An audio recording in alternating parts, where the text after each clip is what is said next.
काशी भाई, अच्छी बीवी के मुतल्लिक एक कौल है सुकरात का। आप उसके बारे में क्या जानते हैं? हाँ बिल्कुल भाई, ये सुकरात का बड़ा मशहूर कौल है अच्छी बीवी के बारे में। एक बादशाह की कहानी के ज़रिए मैं आपको ये कौल समझाता हूँ। एक बादशाह जो फोत हुआ तो उसका बेटा शहज़ादा बादशाह बन गया। तो वो जब बादशाह बना तो शहज़ादा अभी कंवारा ही था, उसकी शादी नहीं हुई थी।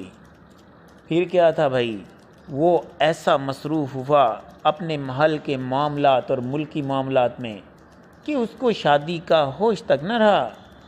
एक दिन एक वज़ीर ने कहा, बादशाह सलामत, आपकी अभी उम्र ही क्या है, आप तो अभी बिल्कुल नौजवान हैं, आपको शादी कर लेनी चाहिए, क्योंकि आगे इसी तरह नस्ल बढ़ेगी और घर के तमाम मामलात भी चल सकेंगे और ख़ानदान तश्कील पाएगा। लेकिन शहज़ादा न माना। क्यों भाई, आखिर शादी क्यों ना करवाना चाह रहा था वो? बहरहाल शादी वो इसलिए नहीं करना चाहता था कि वो मुल्की मामलात में बहुत ज़्यादा मसरूफ़ हो गया।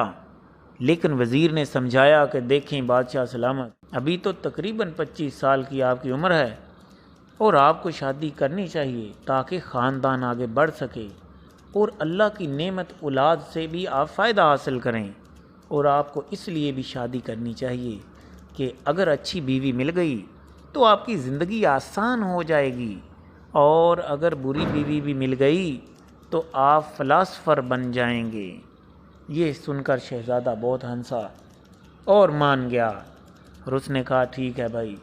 ठीक 6 माह के अंदर उसकी शादी का एहतमाम किया गया और शहज़ादे की शादी कर दी गई। हाँ भाई, यही तो सुकरात का कौल है कि इंसान को शादी ज़रूर करनी चाहिए। अगर अच्छी बीवी मिल गई तो वो उसकी ज़िंदगी आसान कर देगी, और अगर बुरी बीवी मिल गई तो फिर वो इंसान फ़िलासफ़र बन जाएगा। चलो कोई नहीं भाई, इस तरह के वज़ीरों के होते हुए दूसरी शादी का भी कोई ना कोई मशवरा दे ही डालेगा।